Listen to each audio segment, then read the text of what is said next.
So I remember when I realized that my health was not a one trick pony. Like, I legit remember when I realized that what I decide to eat, what I decide to drink, how I decide to move, when I decide to rest, all of those decisions were responsible for much more than how long I'll live. All of those decisions were responsible for much more than whether or not I will be overweight.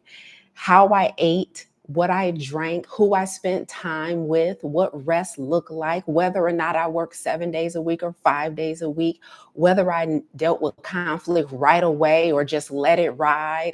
I remember when all of those decisions I realized were responsible for way more than whether or not I would be on medication.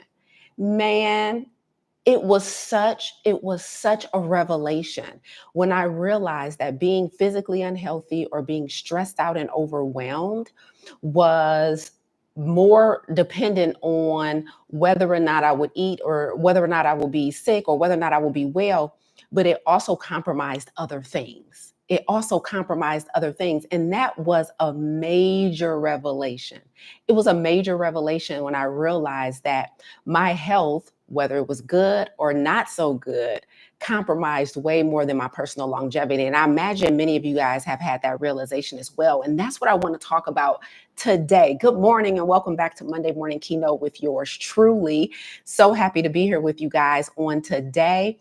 And I want to talk about what is compromised in your health and in your life when your health and stress is present in your life, when you're unhealthy and when stress is present in your life. I want to talk about what's compromised above and beyond just the things that we know to be true, like like our weight. We know that when we don't feel well, when we stressed out, a lot of us turn to emotional eating. We know that when we are overweight or dealing with physical health challenges, we know that a lot of times our mobility is compromised. Our time is compromised, our work is compromised because we're on doctor's appointments and we have to tend to our health. And we know that can take a lot of effort and energy and resources, y'all. But today I want to break down for you three things that you may not have thought about that's compromised severely, that's 10 times harder when your health is not where it's supposed to be. So let's get into it. Let's get into it. Let's talk about what's compromised when your health is not what it's supposed to be. Before we do that, let me know what you're sipping on this morning. Welcome to Monday Morning Keynote with yours truly. I have my tea. I have my notes, and I am ready to rock out. So let's get into it. But first things first, I'm sipping on. So we're doing a 30-day vegan challenge right now, right? We're doing a 30-day vegan challenge. And, our 30-day vegan challenge, we're not just taking out meat, eggs, dairy, and seafood. We also take out salt, oil, sugar, caffeine. So I have to make sure I stick to my herbal tea all month, y'all. So I have ginger tea mixed with my mint tea this morning. That's what I'm sipping on as I get ready to break things down for you guys. So I'm sipping real slow. I'm excited to get into today's conversation. I think it's going to be a phenomenal conversation today. And for our business segment today, later on at the end of our conversation today, for our business strategy segment, I'll be sharing one of the things that is most undervalued by new entrepreneurs. So if you are new to business, or if you are thinking about starting a business, if you are thinking about dipping your toe in an entrepreneurial pool, then today's business segment is definitely going to be for you, because I'm going to share something that I've noticed since I've been teaching business for the last 4 or 5 years that is extremely undervalued by people who are new to business. And so I think it's going to be exciting. And then I'm also going to give you guys an update from our last guest, Cheryl, on Coach Me Live. So stay tuned for that. Let's get into it today. 3 things that are 10 times harder when your physical health is compromised or when you're chronically stressed out. Good morning, Lachey. Good morning, Wanda. Wanda says she's got her green matcha. Amen. Amen. Okay, so let's get into 10 things that are severely compromised when you are overweight, unhealthy, or chronically stressed the heck out. And here's the first one: The first thing that's compromised is your decision making. So, y'all, I didn't know there was a biological reason behind this. I didn't know there was science behind decision making being compromised when you are stressed out, overwhelmed, physically unwell.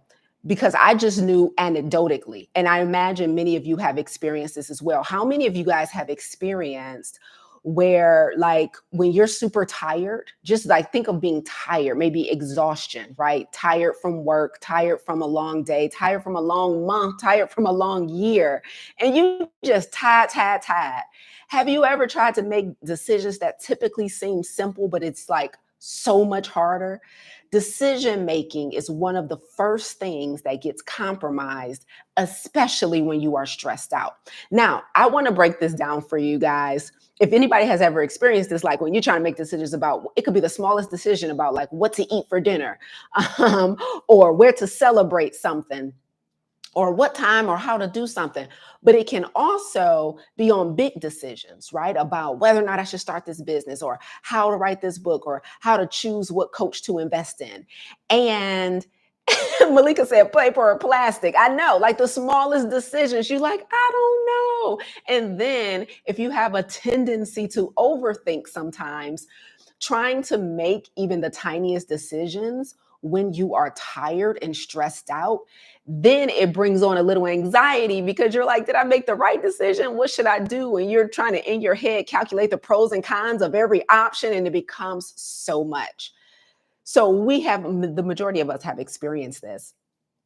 I want to tell you biologically, though, what happens and why decision making is compromised, specifically when you're stressed out. So, when we are experiencing chronic stress, which is the unhealthy stress, right? All stress is not created equal. There's healthy stress, also known as acute stress, and then there's unhealthy stress, also known as chronic stress.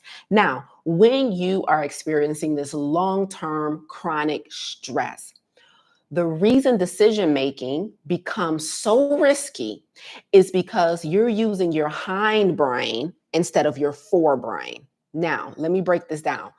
This means that you abandon reason and logic and you use impulse to make decisions. Why is that happening? Because when we are stressed out for long periods over time, cortisol, the stress hormone, is elevated in our body. Cortisol, adrenaline, different stress hormones are elevated. And when those stress hormones are elevated, it sends a signal to our brain that we are in danger.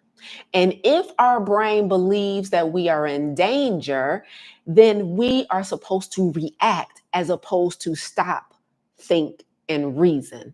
But imagine you're not in physical danger, right? There's not an intruder. There's not a dog. Nobody just ran a red light. There's not a bear trying to eat you. Imagine the stressor in this case is your 9 to 5. Imagine the stressor in this case is your husband or wife. Imagine the stressor in this case is your children. Imagine the stressor in this case is your finances. Imagine the stressor in this case is your spirituality. You don't feel connected to God in this season, right? You feel wayward. You feel out of place. You feel insecure. So imagine a thing that's stressing you out is not a physical threat, but it's still, your body is still reacting as if it's a physical threat. Does that make sense, everybody? So if your body is still reacting as if it's a physical threat, then those levels of cortisol and adrenaline are elevated. And when those levels of cortisol and adrenaline are elevated, guess what happens? You start using your hind brain to react versus using your forebrain to make reasonable and logical decisions. So when you are stressed out, the first thing that's compromised and that becomes 10 times harder is decision making. It's decision making. That's the very first thing that's compromised when you are stressed out and unwell. And I'm sure you guys have experienced this, and I need you to understand this is one and the first reason why moving swiftly, moving with urgency to correct your health or the stress becomes so important, because your decision making can be compromised, and your decision can be compromised for a long time. So then you start losing confidence in yourself. You start losing confidence in your abilities, because your decision making is happening from a biological reaction in your body to stress. Elevated levels of cortisol and adrenaline tells your brain we're in danger, which tells your brain to react as opposed to respond. So there's a biological reason behind decision making becoming so hard when you are overwhelmed. Okay, so that's the first thing that's compromised. Let's get into number two. The second thing that's compromised, that becomes 10 times harder. And listen, I can speak to this one from like personal experience. But the second thing that becomes 10 times harder when you are physically or unwell or stressed out, y'all, is creation. Now, listen to me very closely. Those of you who feel like you're on assignment and you have something that you are being called to produce in the world, right? And it requires creative energy. I know for me, a lot of you guys know I'm in the midst of writing a book. I'm actually in the midst of writing 2 books right now. We're on the second stage of editing in my first book about radical obedience. And at the end of 2024, while I was finishing up the first draft, I had committed to writing every single day for until the end of the year, so that that first draft could be done by the end of 2024. And I noticed right away, on the days where I had went to bed at a different time, a decent time the night before, on the days where everything was right with the world, right? There was no conflict anywhere. Things were going well. There weren't a bunch of fires to put out in the business, right? It was much easier to write on those days. I would wake up with a clear mind, and I was able to sit down and I was able to pour into my project. And I imagine many of you who are in the midst of trying to create something, whether it's for an entrepreneurial endeavor or maybe just content for something on your job. You may be responsible for creating something on a weekly basis, on a monthly basis, reporting, whatever that is. I can tell you right now, it makes it so much easier. It makes it so much easier when you are healthy and when you are not stressed out. So creation becomes so much harder. Number one, now let's speak to the physical health piece. If you have an issue with sugar and caffeine, right? If you have an issue with sugar and caffeine, and you're constantly consuming refined processed sugar, you're constantly consuming soda or coffee or caffeine, something that, really compromises your ability to think clearly and causes all this hyperactivity in the brain, then you know firsthand what it means to probably have a crash in the middle of the day. Because when you eat a lot of sugar or a lot of caffeine, what usually happens is your energy spikes, everything spikes, and then in a couple hours, everything crashes. And I'm sure you guys have experienced this, or somebody has experienced this. And what happens is when your blood sugar crashes from caffeine and sugar and a bunch of fast food and junk food with chemicals, then so does your energy. You become lethargic. The other thing that happens when you are consuming a lot of sugar and a lot of processed food and chemicals and food dyes and caffeine is that you also get brain fog. Now, you have brain fog constantly, but you also are trying to write. You also are an artist. You also need to create a project. You also have to problem solve at work. You also have to think of creative ideas to keep your team engaged on the job. Maybe there's extracurricular things that you're into. Maybe you're into ministry. Maybe you are on the leadership team of your sorority. Maybe you are an entrepreneur. Maybe you are an aspiring author. Maybe you are a singer, a dancer, or artist. Creation becomes 10 times harder when you are physically unhealthy or when you are stressed out. Because when you don't eat right, the brain fog compromises you. It is so hard to sit down and write. It is so hard to sit down and produce. It is so hard to come up with programming. Maybe you're putting on an event It is so challenging to do those things if you're not thinking clearly, if you're not well rested, if your blood sugar is all over the place, all off the charts, right? It is so challenging to create. So it's challenging to create mentally, but then also, let's say you're overweight or you have some physical insecurities that really, really take up a lot of real estate in your mind. Like you're constantly thinking about what you look like, you're constantly thinking about how you appear to others. Imagine trying to get behind the camera and create behind the camera when you are dealing with physical insecurities, right? So your physical health, but then also how you eat, how you drink, how you sleep compromises your creativity. Why is this important?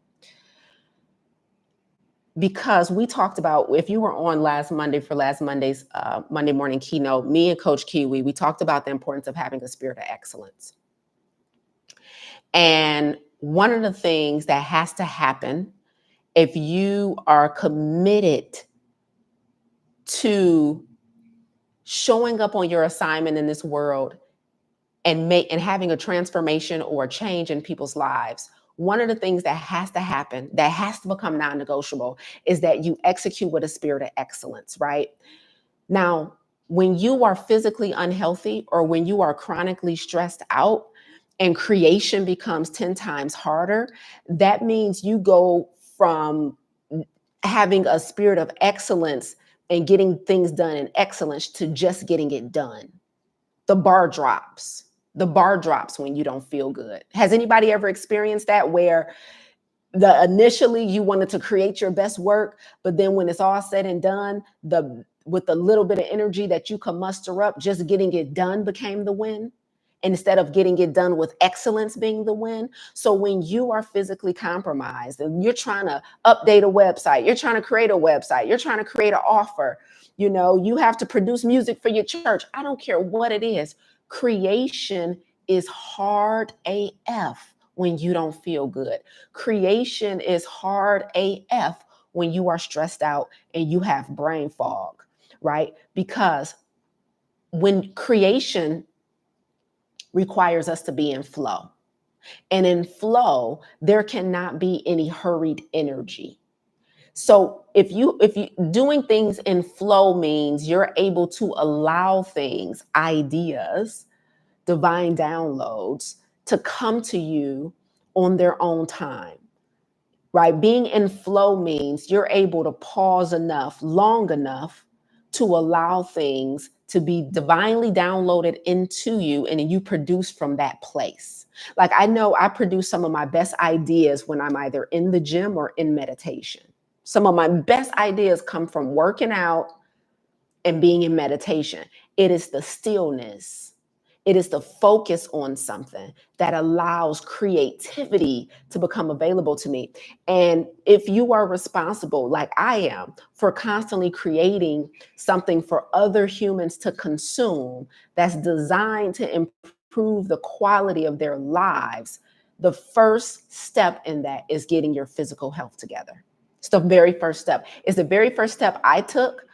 But when I became an entrepreneur, the thing that preceded me starting my business was a weight loss, a 65-pound weight loss. And I don't think it's a coincidence. The thing that preceded me becoming a speaker and a coach was me getting my physical health together. And then after I became plant-based, the thing that preceded me creating dynamic messages and talks that really impacted people was me giving up sugar.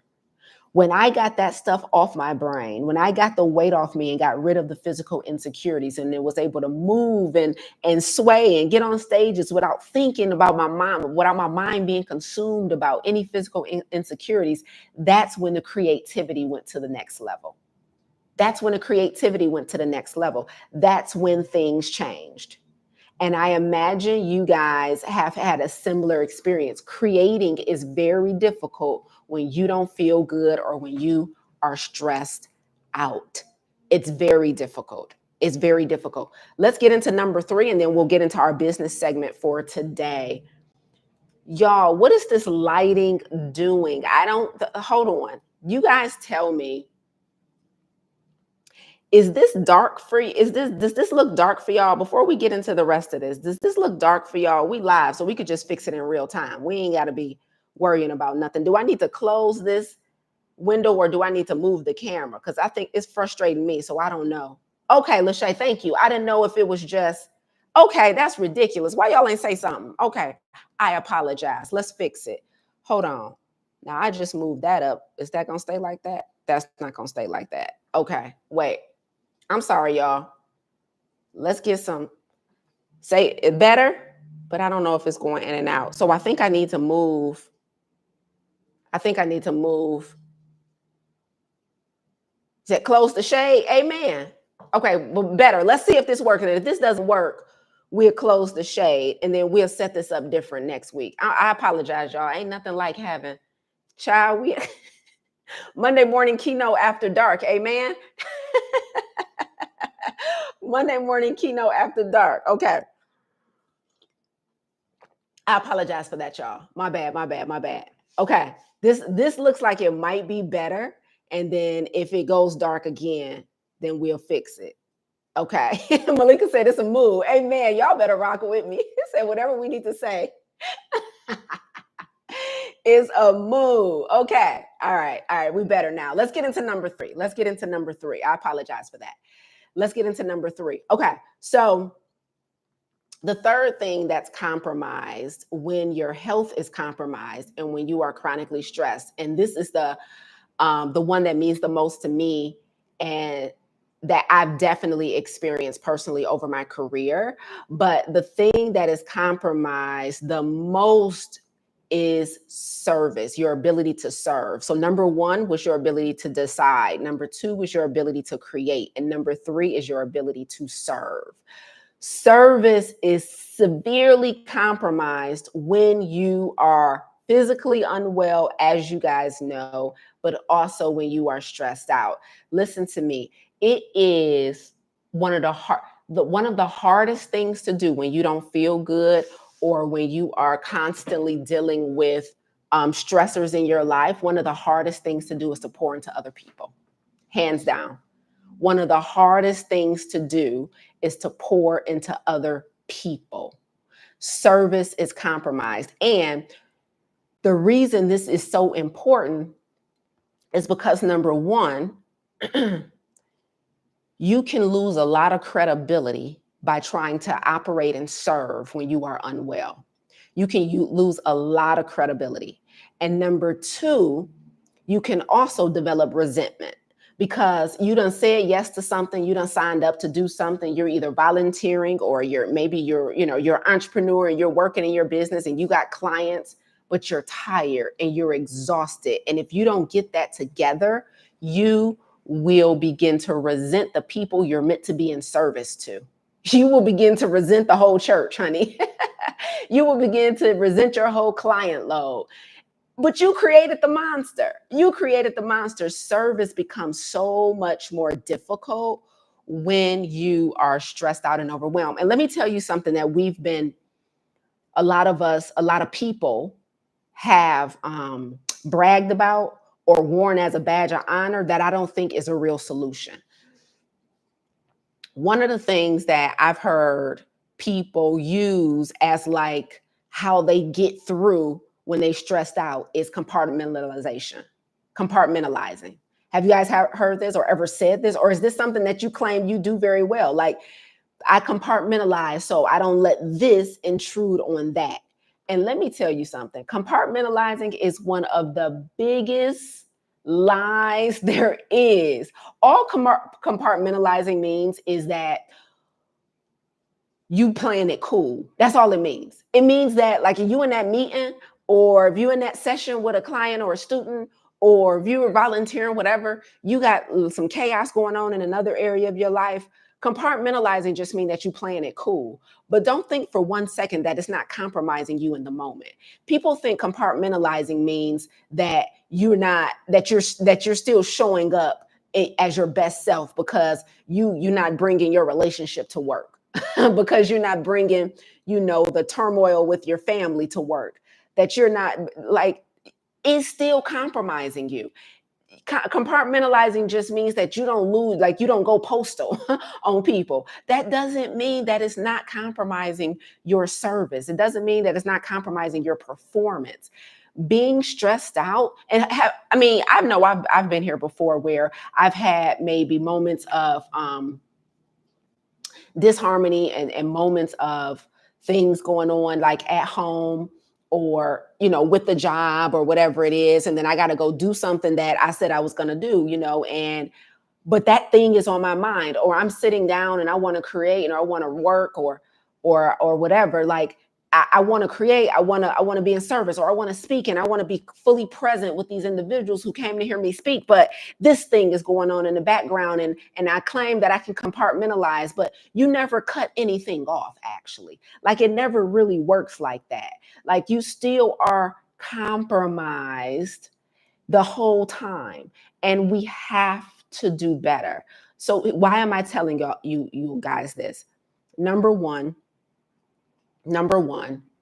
when you are unhealthy or when you are unwell, I need you to understand that more is compromised than just your longevity, more is compromised than just your health, more is compromised than just whether or not you're going to be on medications, whether or not, like, it's more is compromised when you're unhealthy and when you stressed out. Your decision making ability, your ability to be creative, and your ability to be in service to other people. And if you can't be in service to other people with excellence, you typically end up becoming radically disobedient. You guys know I talk about radical obedience, right?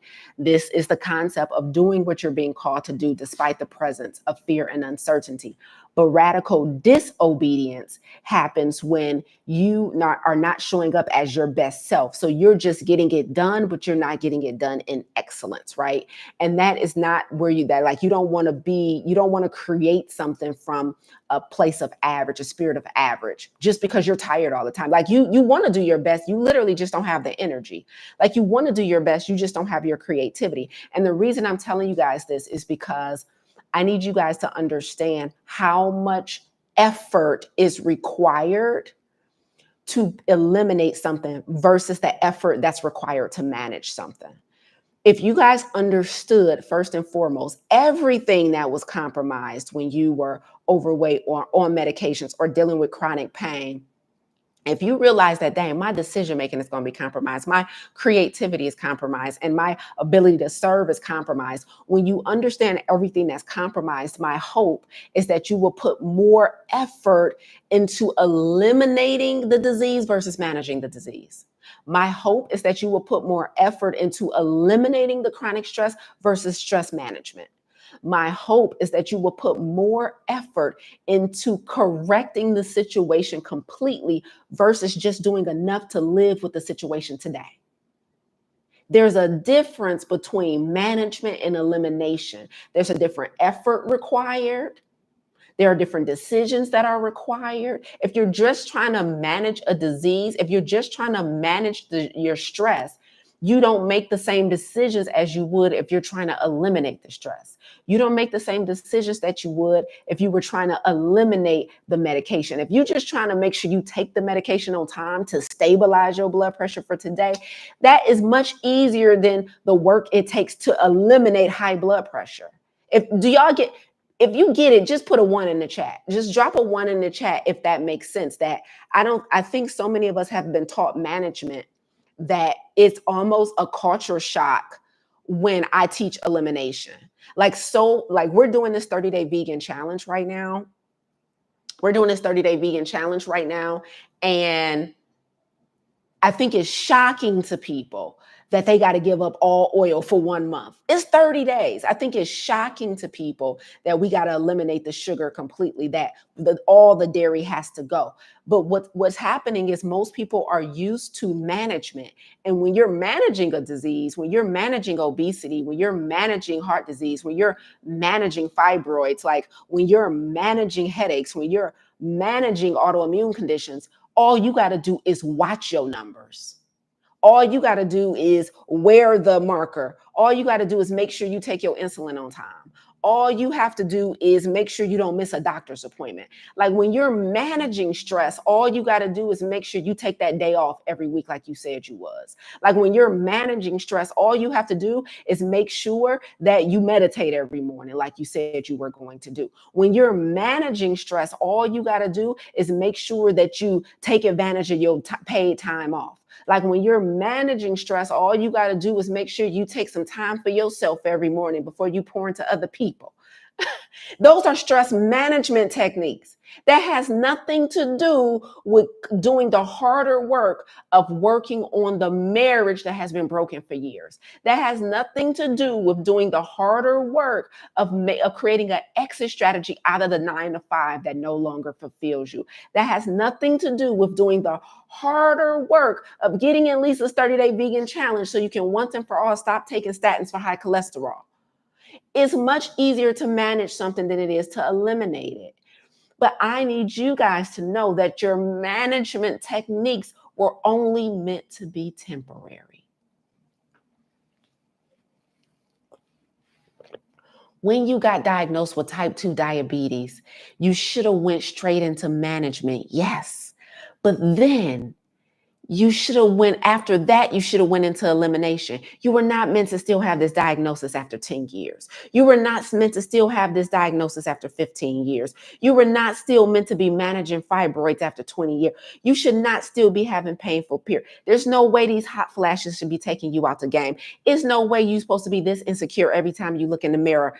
Once you know there's a problem, once you come to terms with this marriage needs work, once you come to terms with my business needs work, once you come to terms with my health needs some attention, yes, we go into management because we don't want to drop dead. Management is just to keep us alive.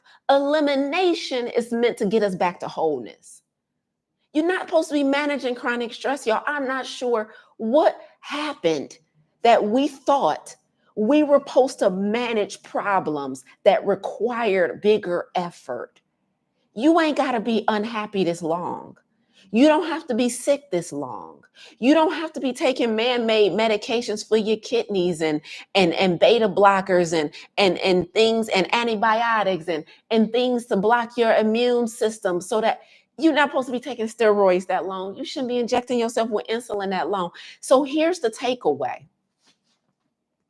I need you guys to understand that there's more than your personal longevity. There's more than your how you feel every day that's compromised when you are unhealthy and stressed out. If you've been managing stress, if you've been managing disease for years, guess what else has been compromised for years? Your decision-making ability, your creativity, and your ability to serve.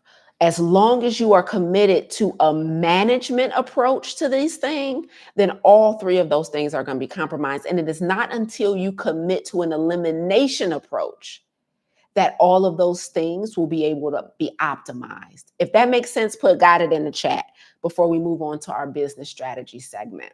Got it in the chat. As long as you only commit to management and not elimination, you are going to be compromised in a bunch of areas.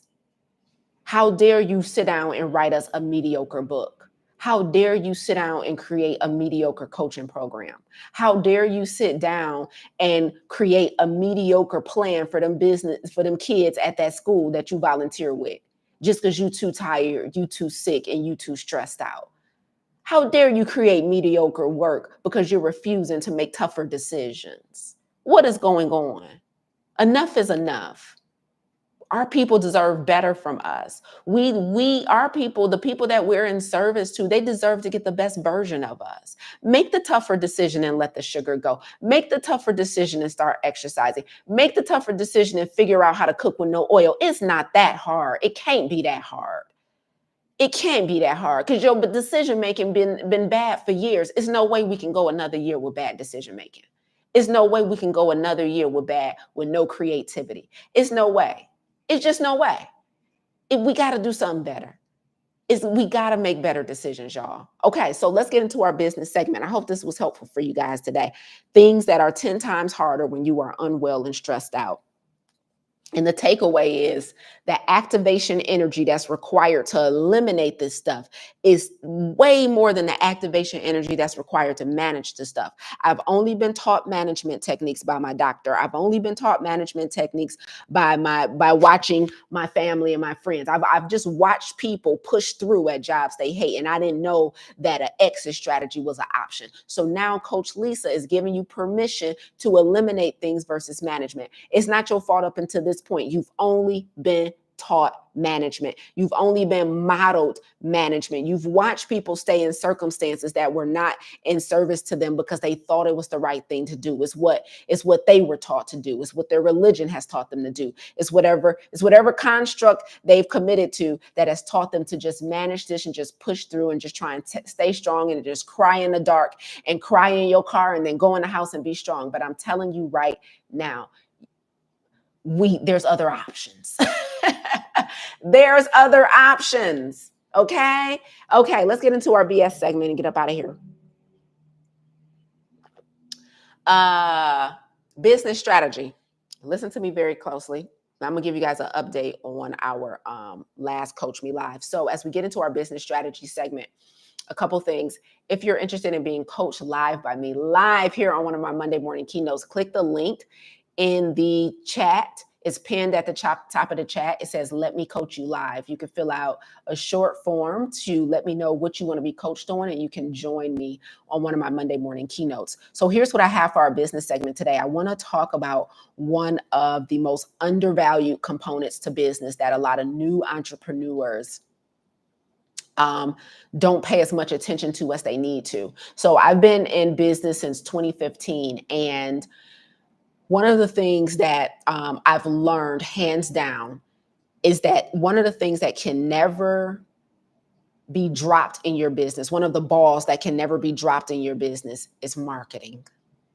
Is marketing. As a seasoned entrepreneur, as a new entrepreneur, one of the things that is the most undervalued in business is marketing. And the reason I want to talk about this is because it's also one of the things that scares the heck out of people. It's also one of the things that actually causes a lot of people to run away from their business. Like, we have these business ideas and we're excited about it, and we got stuff we want to sell, and we got a way we want to serve, and we want to be a speaker on stage, and we want to sell products, and we want to run programs, and we want to do all these phenomenal things, right? But listen to me, if you are a current or an aspiring entrepreneur, the thing that I have noticed since I've been teaching business, that a lot of entrepreneurs severely undervalue is marketing. Marketing is making sure people know you exist.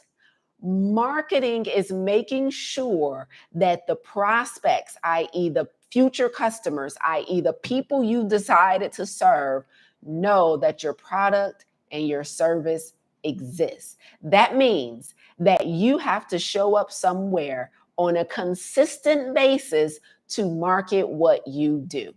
Now, there are a multitude of types of marketing, right? And many of you experience this with us, right? Here at the Plant Protocol.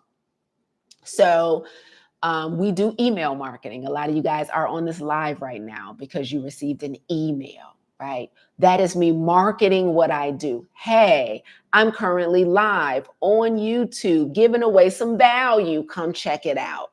You click the link, voila, here you are. Okay, so email marketing is one form of marketing. Then, of course, you guys know social media marketing is another form of marketing. Hey, follow me on Instagram. Hey, follow me on TikTok. Hey, check me out on LinkedIn. Hey, subscribe to my channel on YouTube. Social media marketing. You guys watch clips. You guys watch videos. You guys listen to lives. Social media marketing is another way of marketing. Podcasting. Shout out to everybody who is subscribed to the Plant Protocol podcast. New episode drops every Monday. Podcasting is a way of marketing. You have paid marketing. That's when you spend money to advertise. You have organic marketing. That is when you don't spend money to advertise. I don't care how you do it, But listen to me very closely. Marketing cannot falter in your business. Sometimes we spend so much time on creating the product or service, and we're so consumed with what happens after you get the customer that you don't put enough work, energy, effort, and resources into getting the customer. Now, I understand this is challenging partially because a lot of us come from 9 to 5s. And when you come from a 9 to 5, all you had to do, depending on what role you held in your 9 to 5, was do your part in delivering the end result to the customer, but you weren't necessarily responsible for getting the customer. But did you know that every company you work for has a marketing department? Every company that you work for is responsible for telling people that they exist. And here's what's crazy. The biggest brands that we know, the biggest brands that we are all super familiar with, that are household names, that are billion-dollar companies. I'm talking about McDonald's, I'm talking about Nike, I'm talking about Amazon, billion-dollar companies. Guess what? To this day, they still spend millions of dollars on marketing. What makes you think with your 2-day-old business that you don't have to? Huh? What makes you think that a billion-dollar company that's still right now in an office somewhere strategizing on who they gonna get to be in their next commercial and what millions of dollars they about to pay them? What makes you think that you, with your 30-minute old business, I'm talking to myself too, compared to McDonald's, my business 30 minutes old. What makes me think I can go a whole week, a whole month without marketing? Guys, if you're new to business, if you're seasoned in business, what makes you think you can just abandon your social media page? What makes you think you could just abandon your podcast? Why? What makes you think you could just let your email list go cold? What makes you think you don't have to get out here and talk to people? And what makes you think you don't need business cards and flyers or billboards or whatever? What makes you think you don't need to learn how to run Facebook ads if you're gonna do paid marketing? What makes you think you about to go create the best cupcake? What makes you think you about to go create the best workout plan? What makes you think you about to go create the best coaching program? What makes you think you about to write the baddest book and you ain't got to tell nobody about it?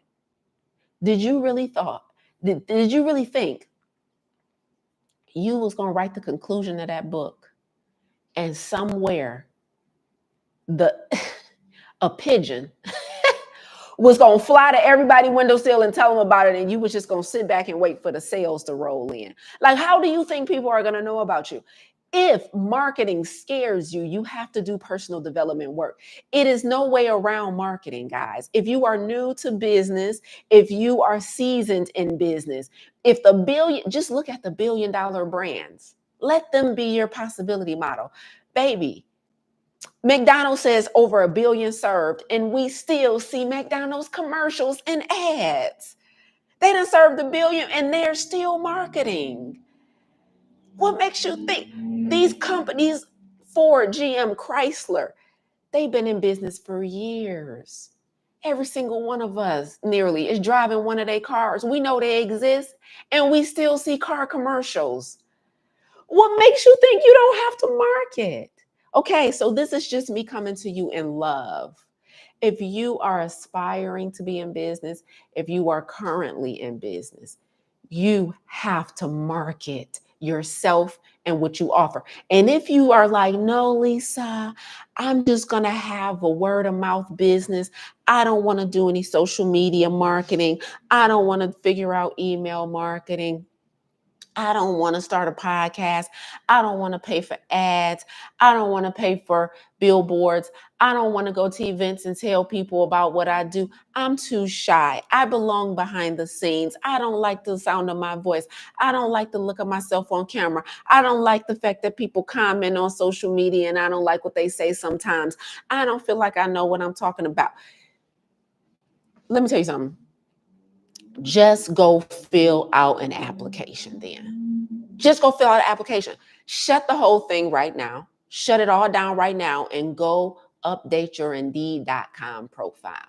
You are cut out for a 9 to 5. It's okay. And there's no shame in it. But if you are refusing to, if you're like, no, I'm just like, people are just going to tell people about me. Who? Who going to tell who about you? You ain't told nobody about you. How? How? How is somebody going to tell people about you when you ain't told nobody about you? If you are refusing to market something that you want to sell, your next plan of action is to update your profile on Indeed.com, on Monster.com.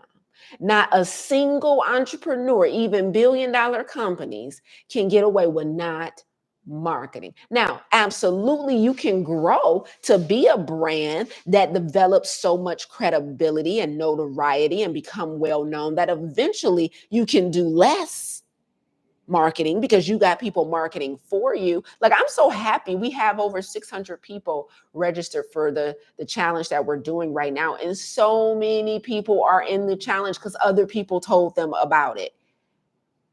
This is my 10th year in business, though. Wasn't nobody telling nobody about me in my first year of business. Wasn't nobody talking about me that much in my second year in business. This is me doing, showing up consistently, and me talking about the challenge first. You gotta market, okay? You gotta market. So if you want to be in business, you can't shy away from talking to strangers. You can't shy away from self-promotion. You can't shy away from learning how to create content. You got to figure out, at least I don't like technology. I don't like social media, but I hate to break the news to you. That's where your customers are. It don't matter what you like. It matters what they like. And they like Instagram. They like YouTube. They like TikTok. I get that you don't like it, but they like it. Like, I don't know what else to tell you. You're going to have to get up in front of them people, in front of that crowd, and talk about what you do. And here's the final thing I'm going to say in this business segment. The other thing that goes right along with marketing that tends to intimidate a lot of new entrepreneurs is sales. Sales and marketing are two different things. Marketing is letting people know that you exist, that letting people know in your future prospects that your businesses exist, that you have an offer. That's what marketing is. Sales is what happens after they discover you. So the marketing is meant to make them aware that you exist. Sales is when you close the deal and convert them into a customer. If you are intimidated by sales, if you are intimidated about talking about money, if you are intimidated about charging for what you do, guess what makes sales and converting people into customers 300 times easier? Good marketing. Somebody put boop in the chat. If you market well, you don't even have to work that hard on sales. Do you know how many calls I've been on? Do you know how many conversations I've been in where when it was time for us to talk about what I sold, when it was time for us to talk about the actual offer and decide if they're going to move forward, all I had to do was state the price, and all they had to say is, "I'll be right back. Let me go get my credit card." I didn't have to sell nothing. My YouTube channel sold it for me. My Instagram channel sold it for me. My podcast sold it for me. Matter of fact, if y'all want to hear a quick story, if y'all got time for a 5-minute story, put 5 in the chat. I'm about to tell you exactly how this just worked for me this week. Put 5 in the chat if you got 5 more minutes for a story. And I'm going to tell you a quick story just because I need to make, Lachey said 5. Tamika 5. Okay, listen to this. This was so dope, y'all. Guess what happened to me this week? So, I get requests for speaking engagements, right? And this week I got an email from someone, and they're like, hey, we have an event coming up in September. It's in Georgia, and we want you to come and speak. And we want you to host 2 breakout sessions. And each breakout session will be about an hour long, blah, blah, blah. They're giving me all the logistics in the email. And they said, here's what the event is about. They gave me the title. They gave me the theme for the event.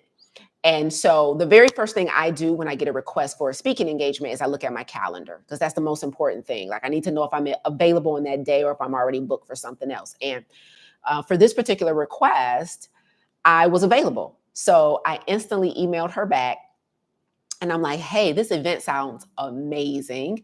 And it was interesting because the theme of the event aligns really perfectly with the information that I teach about radical obedience. And so I was like, yo, this sounds so dope, right? So I emailed her back and I'm like, yo, your event sounds amazing. I would be honored to speak at your event. I would be honored to host 2 breakout sessions. She was like, it'll be about 150 people in each breakout sessions. I'm like, oh, I get to pour into 300 people and talk my talk. I said, let's get it. So I said, listen, let's set up a call to talk about the logistics. So I sent her the link to book a call. She booked a call right away, right, y'all? We hopped on the call the other day. And first thing she said when we got on the call is she said, wait. Before we get into talking about the event, I just need to fan out for a minute. She said, I've been listening to you. I've been listening to your content. And I'm just like, I listen to the podcast religiously and I love it. I love you. I love it. She's like, I just need to be a fan for 1 second. And I said, go for it, right? And she just loved on me for a second. And it was a beautiful thing. But that's not the best part of the story. So we're talking about the event and we're going through all the logistics and all that stuff. And we're doing all that stuff. And she's like, what's your rate? And I tell her my rate. And I said, what's your budget? and her budget and my rate weren't the same number, right? Her budget was lower than my rate, right? And she was like, but I love you so much. And I think that the message that you deliver is exactly what this group of women needs to hear. She said, I don't care if I have to come out of my own pocket, that I'm gonna get you. We're gonna work on getting you your rate. I said, wow, that's not even the best part of the story, y'all. That's not even the best part of the story. Then she said, she was telling me, I was asking her questions. I have a series of questions that I ask people when they want me to speak so I can be crystal clear on the outcome that they're looking for their audience, right? So I'm going through my questions and I'm like, I want to make sure I'm clear on the takeaways you want for the women at this conference, right? Then she said, there are 2 podcast episodes that I think will be the most impactful for the women at this conference. She said, Lisa, it was the episode where you talked about that was entitled How I Disown Average and Adopt a Spirit of Excellence. And there was another podcast episode where you talked about, I had to lean back in my seat and cross my legs. I said, does sis just come on here and rattle off the specific podcast episodes that had the message in it that she wants me to deliver to her people? Now, let me ask you guys this. Do you think I had to do any selling on that call? Or did all my marketing do it for me? Somebody put that's good in the chat. I need y'all to understand. All I do every day is get up and market. You either gonna get a video from me, a short from me, you're gonna get a podcast from me, you're gonna get an email from me, you're gonna be in live class from me, you're gonna get an invitation to join our challenge from me. Let's be clear, all my marketing, I'm not always marketing something in exchange for money. Our challenge is free. This YouTube every Monday is free. My clips on Instagram are free. I actually market more free stuff than I do paid stuff. But guess what? It's still selling for me. Oh my God. I just don't understand. I need y'all to get it. Did you hear me say that when we got on the call, she was already a fan? She knew who I was. I was not aware who she was. She had been listening to me. She had an event coming up. She was the organizer and the planner of the event. She's a decision maker at the event. She gets to decide who speaks in front of the event. She gets to decide who she's going to put in front of hundreds of people. And because she had been consuming me, she decided on me. And because she was such a fan, see, I didn't market myself for this event. I didn't know anything about the conference before it was told to me through an email. So I didn't pitch myself for this opportunity. She pitched me for that opportunity. When you market yourself in your business, opportunities come to you. And if sales are intimidating for you, you ain't even got to sell if your marketing is good.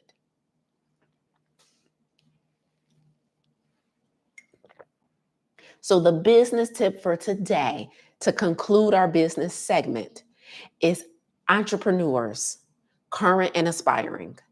I need you to understand that a business cannot stand on two legs. And a third leg of the business, this is a third-legged table that helps a business stand up. You have operations, you have fulfillment, and you have sales and marketing. Those are the three pillars that keeps a business running. You cannot have a good product or service and have no channels, no avenues, and no strategies for which you market them. Humans can stand on two legs. Businesses need three. Business needs operations, businesses needs fulfillment, and businesses need sales and marketing. Only humans can walk on two legs. Businesses cannot. You cannot do all the work behind the scenes, creating the product, creating the service, and you're not doing anything on the front of the scenes to let people know it exists. Your business is a three-legged being. Does that make sense? Does that make sense? Let's get up out of here. I got two things to tell you guys. First of all, I got to give you guys an update on Cheryl. Now, if you were on here 2 weeks ago, you know we had a guest on for our Coach Me Live segment. And our Coach Me Live segment is where I invite one of you guys on live with me. And for free, I am willing to coach you through a challenge that you're having in your health or your business. And Cheryl said, yes, Lisa, I want to be coached live by you. And so Cheryl came on and she talked to us about, she was dealing with some stress, and she was talking to us about how she really has a passion to leave her 9-to-5 and start her own tax business, but she was really struggling on getting that done. And so I was able to coach her through that. And as I tell you guys that the fee for free, if you want me to coach you live, the fee for that is that you have to go out and take action. And so guys, Cheryl did just that. And I want to update you on what Cheryl has done since she came on Coach Me Live, just so you guys can know. Because I told Cheryl, I said, you guys were on. I said, email me in 7 days and let me know what you did. And she did.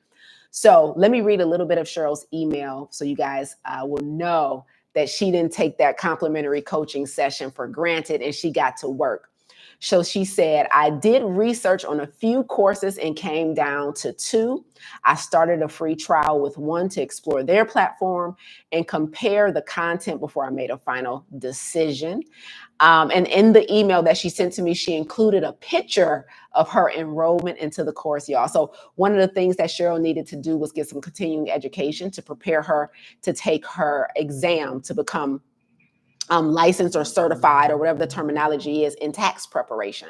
So I'm happy to report that since our live coaching session, Cheryl has went out and enrolled in her test preparation course. And then one of the other things that I told Cheryl to do during that segment was to start preparing to teach her own class on taxes and start getting her reps in with teaching this information. Well, I am also happy to report to you guys that Cheryl said for the masterclass, I have been drafting my ideas and I'm still building it out. I'm leaning towards a 4-part series that allows me to grow as I go, starting with what I know now and expanding each part as I build my mastery while I'm studying for the exam. She said the first session will focus on understanding the W-4 form and paycheck withholdings. I feel it starts there, and it's an area I see a lot of confusion around. And then, guys, she attached an outline of the first session and her ideas for sessions 2 and 4 in her masterclass series. Y'all give Cheryl a round of applause. She came on here, honey, and she got that complimentary coaching session. I gave her some to-dos and she went out and done. You hear me? So she is registered for her pre-licensing exam and she is also completing her outline to teach her 4-part series, y'all. So I love it. I'm so happy. I'm so happy. So if you are interested in being coached live by me, you like, Lisa, give me something to do too.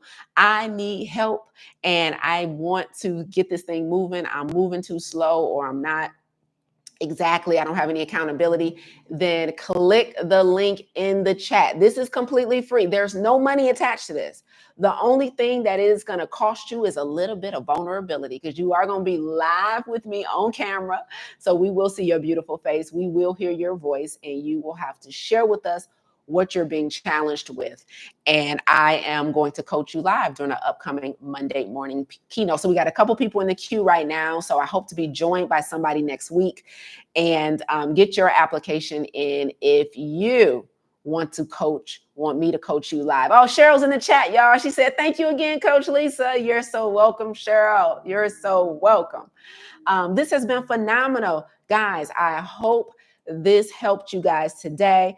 You guys know the rules before we get off. The fee for free. Tell me your biggest takeaways today. Today, we talked about 3 things that becomes 10 times harder when you are unhealthy and stressed out. And then for our business segment today, our BS segment, I talked about how much new entrepreneurs undervalue marketing. And so tell me, what was the takeaway for you today before we hop off? Bless me with some takeaways. Bless me with some takeaways, y'all. I would love to hear it. Let's hear it. Let's hear it. Let's hear it. Drop your takeaways in the chat. And as you do that, I also want to let you guys know, hey, it's not too late to get registered for our 30-day vegan, salt, oil, and sugar-free challenge. If your physical health is something that you know is compromised in this season, we would love to have you guys join us. You know, it is an undertaking. Like, it's a rigorous protocol because it's an elimination protocol and not a management protocol. And sometimes that's shocking to people. But I'm still going to drop the link in the chat. We're only a week into the challenge. The challenge is free. If you're interested in taking a plant-based approach to optimizing your health, then get registered and join us. We're live every Wednesday and Saturday in the challenge. So I'm teaching twice a week all month long. So let me drop the link for the challenge in the chat. There you go. Let's read these takeaways. Tamika said, great marketing helps sales. Absolutely. Matter of fact, Tamika, it's not that great marketing just helps sales. Great marketing makes sales. Okay. I didn't have to ask for this speaking engagement. It asked for me. Come on. Amen. Shannon says to never let stress take over your purpose. Oh, that's so good. That's so good. And then Wanda says purpose heals. You already know. I should have worn my purpose heals shirt today. I'll put it on next week. And Malika says stress kills creativity and good decision-making ability. Absolutely. Absolutely. Any more takeaways, guys? Any more takeaways? Guys, this has been so fun because this is the joy of my life. We are going to figure out this lighting. It's really ticking me off. So Kiwi is going to help me. She doesn't know it yet, but today Kiwi is going to help me. We're going to figure this out and we're going to get it together. Like, I have lights. Like, y'all don't understand how much this irritates me. So we're going to figure this out together. So if you missed any part of today's episode and you want to run it back, the best place to do that is here on YouTube. Of course, it'll be up for a while. This will also be eventually on the Plant Protocol podcast. So follow the Plant Protocol podcast on Apple Podcasts or wherever you get your podcasts. That's a great opportunity for you to hear all my Monday morning keynotes and get the nuggets you need to stay motivated. Okay. Rebecca, no movement equals no progress. That's right. That's right. Very good, y'all. Okay. Until next week, I will see you guys next week on July 14th for another Monday morning keynote. Until then, take care of yourselves and stay radically obedient.